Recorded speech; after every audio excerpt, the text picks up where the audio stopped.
గ్రామంలో జరిగిన ఒక హత్యని ముందు దాన్ని ఒక ప్రమాదం కింద, రోడ్డు ప్రమాదం కింద చెప్పి, దానికి మళ్ళా కొంతమంది సాక్షుల్ని క్రియేట్ చేసి, రోడ్డు ప్రమాదంలో చనిపోయినట్టుగా ప్రయత్నం చేసి, తన పిన్నిని అంటే వాళ్ళ నాన్నకి సంజీవయ్య అని వాళ్ళ ఫాదర్ ఉంటాడు. ఎవడైతే ఈ ముద్దాయి ఉన్నాడో, ఈ ఈ ముద్దాయి వాడి పేరు చెన్నయ్య, వాళ్ళ నాన్న పేరు సంజీవయ్య. సంజీవయ్యకి ఇద్దరు భార్యలు, వీళ్ళ మదరు ప్లస్ ఈ చనిపోయిన చిన్న కోటమ్మ. సో ఈ వీడు ఆమె కలిసి ఒకే రూఫ్ కింద 2 పోర్షన్స్ లో ఉంటారు. సో యాక్చువల్గా ఈమె సంపాదించింది కానీ, ఈమె ఇదేంది కానీ కూడా వీళ్ళకి బిడ్డలకే పెడుతుంది. ఆమెకు బిడ్డలు లేరు చిన్న కోటమ్మ.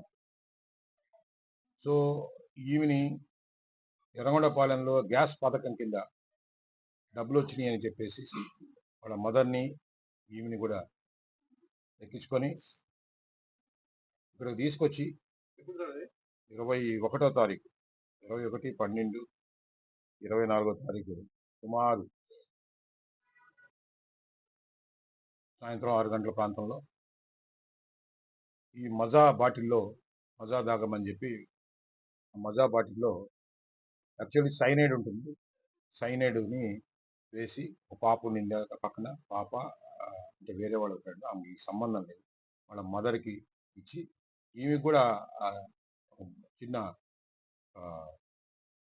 మిరపకాయ అంత సైనైడ్ని దాంట్లో వేసేసి ఈమెకి ఇస్తే, ఈమె చేదంతానే ఉండిందంటప్పుడు, చేదైనా కానీ రుచిగా ఉంటుందని చెప్పేసి ఆమెను చంపేసి, తర్వాత వీళ్ళిద్దరిని తీసుకుని మళ్ళీ ఇతను మోటార్ సైకిల్ మీద వస్తున్నట్టు, మోటార్ సైకిల్ నుంచి వెనక నుంచి ఆమె జారి పడిపోయినట్టు, సో అతనే పోలీస్ స్టేషన్కి సమాచారం ఇవ్వడం జరిగింది. సో యాక్సిడెంట్ అని యాక్చువల్గా మీ ఎస్ఐ గారు నాకు యాక్సిడెంట్ అయింది సార్, మోటార్ సైకిల్ మీద కింద పడ్డాడు అనేది నాకు ప్రథమ సమాచారం. యాక్సిడెంట్ అయితే కింద పడితే దెబ్బలు ఉన్నాయా అది ఇదని అడిగిన ప్రశ్నలకు ఆన్సర్ లేకపోతే కొంచెం ప్రూవ్ చేయమని చెప్పడం జరిగింది. అప్పుడు ఇన్స్పెక్టర్తో కూడా మాట్లాడటం జరిగింది. ఇన్స్పెక్టర్ గారు కూడా స్పాట్కి వెళ్ళిన తర్వాత ఏ మాత్రం గాయాలు లేని ఆ శవము ప్లస్ ఆ ఇన్సిడెంట్ జరిగినట్టుగా సాక్ష్యం లేనప్పుడు ఇది యాక్సిడెంట్ కాదు, ఏదో వేరే రకమైన మరణం లాగా అనిపించి అనుకుంటుండగానే ఆ ఊరు విఆర్ఓ గారు కసా వెంకట సత్యనారాయణ ఏదో అనుమానాస్పదంగా ఉంది మరణం అని మాకు చెప్పడం జరిగింది, అంటే రిపోర్టు ద్వారా. సో మేము ఎప్పుడైతే కేసు రిజిస్టర్ చేసి ఈ దర్యాప్తు చేసే భాగంగా ఈ దర్యాప్తులో ఇష్టపోయే విశేషాలన్నీ కూడా గుర్తుకొచ్చి అంటే వెలుగులోకి వచ్చింది. సో ఇతను ఆమె పేరుతోటే జనసేన సభ్యత్వం ఒకటి, తెలుగుదేశం సభ్యత్వం ఒకటి, 2 సభ్యత్వాలు చేసి ఈ దాంట్లో చనిపోతే ఏదో 5 లక్షల రూపాయలు డబ్బులు వస్తాయి, ప్రమాదం దాని కింద దాన్ని మనం క్రియేట్ చేస్తే అని చెప్పేసి ఒక ఆలోచన. కొంత మనీ ఆమె దగ్గర వాళ్ళకి వీళ్ళకి ఇచ్చింది. ఆ ఇచ్చిన డబ్బులు కూడా ఇతను హక్కుదారుడు కాబట్టి, ఆమె బిడ్డలు లేరు కాబట్టి ఆ డబ్బు, అట్లాగే ఆమె పెన్షన్కి సంబంధించిన వడ్డీలకు ఏదో ఇచ్చినది అతనికి తెలుసాయి విచారిస్తున్నాం. ఈ అమౌంట్ అంతా కూడా తీసుకొని ఈమెను తొలగించుకోవాలి, ఏదో కొన్ని విషయాలు ఇతనితో వేరే రకమైన ఘర్షణలు కూడా ఉన్నాయని ఒక అనుమానం కూడా ఉంది ఇతని మీద.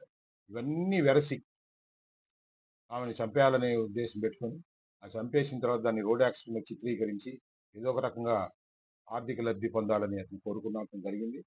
అట్లాగే అతను కూడా దీనికి ముందు కూడా అతను కూడా చాలా మంది దగ్గర అప్పులు కూడా చేసి వీటన్నిటి కూడా ఈ సాగుతోటి ఈ అప్పులు కూడా కొంచెం తీర్చుకోవడానికి అవకాశం ఉందని ఒక నీచమైన క్రిమినల్ థాట్ చేసి సొంత పిన్నిని తీసుకొచ్చి గుళిక వేసి సైనైడ్ కనుక అది రోడ్డు యాక్సిడెంట్ కింద చిత్రీకరించడానికి ప్రయత్నం చేశారు. విత్ గుడ్ ఎఫెక్ట్స్ ఆఫ్ అంటే ఒక మంచిగా మీ సిఐ ప్రభాకర్ కానీ, ఎస్ఐ చౌడయ్య కానీ, అలాగే కానిస్టేబుల్స్ పి భాషాపల్లి మరియు అనిల్ కుమార్, వీళ్ళందరూ కూడా ఈ కేసుని వేరే కోణంలో ఎపోర్ట్ చేసి దీంట్లో ఉండే నిజాలు బయటకు వస్తే లాస్ట్గా మాకు అర్థమైంది ఏంటంటే, ఇది సైనైడ్ ద్వారా ఆమెని చంపి ఈ విధంగా రోడ్డు యాక్సిడెంట్ కింద చిత్రీకరించి తన ఆర్థికమైన లబ్ధి పొందాలని చెప్పి ప్రయత్నం జరిగింది. సో ఈ కేసుని అద్భుతంగా ఇన్వెస్టిగేట్ చేసి ఈ కేసుని డిటెక్ట్ చేసినందుకు నేను ఎర్రగొండపాలెం పోలీసు వారందరినీ ఎస్పెషల్లీ సిఐ అండ్ ఎస్ఐని మరియు సిబ్బందిని మనస్ఫూర్తిగా అభినందిస్తున్నాను. వాస్తవంగా కూడా ఇది సొంత బిడ్డలు కూడా తల్లుల్ని చంపే పరిస్థితి అంటే సమాజ యొక్క దిగజారుడుతనానికి ఇది కూడా ఒక మచ్చుతునకైపోయింది. సో ఇట్లాంటి కేసులు విన్నప్పుడు ఎవరైనా ఇలాంటి ఆలోచనలు ఏదైనా ఉంటే పోలీస్‌కి పోలీస్ నుంచి ఎవరు కూడా తప్పించుకోలేరు. మీకంటే కూడా డిపార్ట్‌మెంట్ అనేది చాలా ఇంటెలిజెంట్‌గా ఉంటుంది కాబట్టి ఇట్లాంటి పిచ్చి పిచ్చి ఆలోచనలతో తప్పించుకోవడం అనేది చట్టం ముందు చాలా కష్టం అనే విషయం మరొకసారి మీ అందరికి తెలియజేస్తూ సెలవు తీసుకుంటాను. నమస్కారం.